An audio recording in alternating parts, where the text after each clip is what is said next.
법원에서는 카드 사용 내역을 제출하라고 하면서 이 각각의 카드 채무 중 일정 금액 이상에 대해서는 어디에 썼는지를 물어봅니다.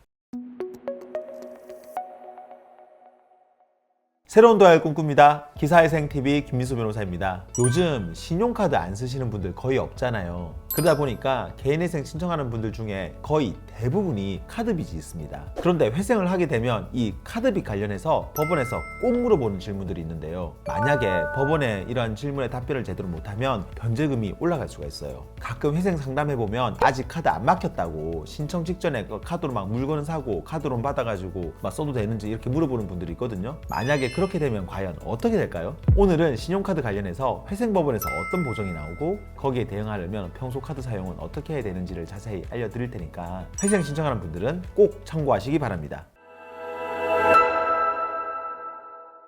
우선 신용카드 관련해서는 서울을 포함한 대부분의 법원이 신청 시점을 기준으로 1년치 신용카드 사용 내역을 제출하라고 합니다. 그런데 이거는 법원마다 그리고 또 회생위원마다 조금씩 달라서 2년치를 요구하는 곳도 있어요. 내가 어떤 카드를 가지고 있는지는 계좌정보 통합관리 서비스를 통해서 확인할 수가 있는데요. 이걸 통해서 법원은 내가 가지고 있는 카드사의 사용 내역을 제출하라고 하는 겁니다. 그런데 가끔은 신용카드는 있지만 카드 빚은 없어가지고 채권자 중에 카드사가 없거나 또는 카드 빚은 있더라도 전체 채무에서 차지하는 그 비중이 적어서 큰 의미가 없는 경우 또는 아주 옛날에 생긴 카드 빚인 경우에는 법원에서 카드 사용 내역을 요청을 안 하기도 합니다. 그리고 설사 제출을 요구하더라도 직전 1년간의 카드 사용 내역이 없으면 없는 걸로 제출하면 되니까 크게 문제가 없어요. 카드로 발생할 수 있는 채무의 종류는 크게 카드 결제 대금, 그다음에 현금 서비스 단기 대출, 그리고 카드론 장기 대출 이렇게 세 가지가 있는데요. 법원에서는 카드 사용 내역을 제출하라고 하면서 이 각각의 카드 채무 중 일정 금액 이상에 대해서는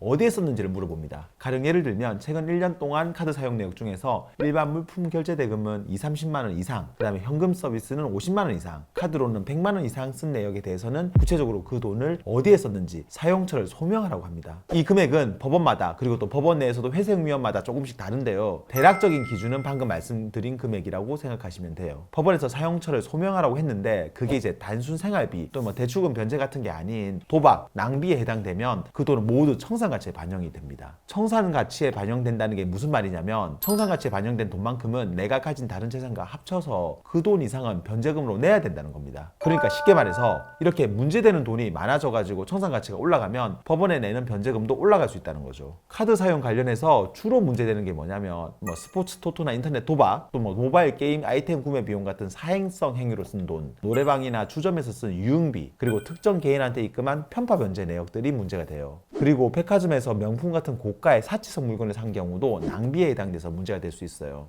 이런 내역들이 뭐 한두 번이고 뭐 금액도 크지 않으면 그냥 넘어갈 수도 있는데 액수가 높고 회수도 빈번하면 결국 청산가치에 반영하게 되는 겁니다. 그리고 사업하는 분들 같은 경우는 사업 자금 마련하려고 가끔 카드깡을 하는 경우가 있어요. 이제 문화상품권을 대량으로 자주 구매하거나 또는 뭐 특정 가게에서 큰 금액에 결제한 내역들이 자주 있다. 그러면 이게 카드깡으로 의심을 받을 수가 있습니다. 정상적인 거래로 물건을 산 거라면 뭐 여러 번을 했든 많은 금액을 했든 아무 문제가 없지만 진짜로 카드깡을 한 게 맞으면 이 부분도 청산가치에 반영이 될 수가 있습니다. 만약 이런 사실이 있으면 카드깡을 통해 마련한 그 금액을 대출금 변제에 썼다든가 또는 아니면 다른 사업 자금으로 정상적으로 사용했다는 식으로 최대한 소명을 해야 그나마 청산가치에 반영되는 그 비율을 줄일 수는 있습니다. 만약에 내가 카드 쓴 내역 중에 이런 문제되는 부분들이 많아서 청산가치가 너무 올라갈 것 같다 그러면 전략적으로 회생 신청 시점을 조금 뒤로 미루는 것도 하나의 방법입니다. 아까 말씀드린 것처럼 보통 법원에서는 신청 시점을 기준으로 1년치 카드 사용 내역을 요청하기 때문에 신청을 늦게 함으로써 최대한 이 문제되는 부분을 줄이는 게 필요합니다. 그렇지 않고 바로 회생을 신청했다가는 나중에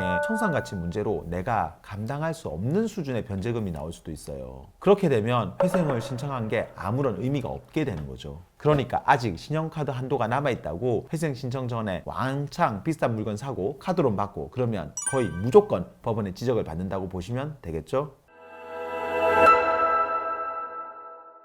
물론 꼭 필요한데 카드를 사용한 거라면 그게 신청 직전이라 하더라도 법원에 충분히 설명할 수가 있으니까 괜찮습니다. 하지만 그게 아니라 어차피 회생 들어가니까 안 갚아도 된다는 생각에 그냥 막 쓰게 된 거라면 법원의 인상도 안 좋아지고 사건 처리도 어려워지니 각별히 주의할 필요가 있어요. 오늘 영상 도움되었다면 구독과 좋아요 그리고 알림 설정 부탁드리고요. 궁금한 점 있으면 아래 댓글 또는 법무법인 김앤 파트너스로 전화 주시면 친절히 답변 드리겠습니다. 다음에도 더 좋은 주제로 찾아뵙겠습니다. 감사합니다.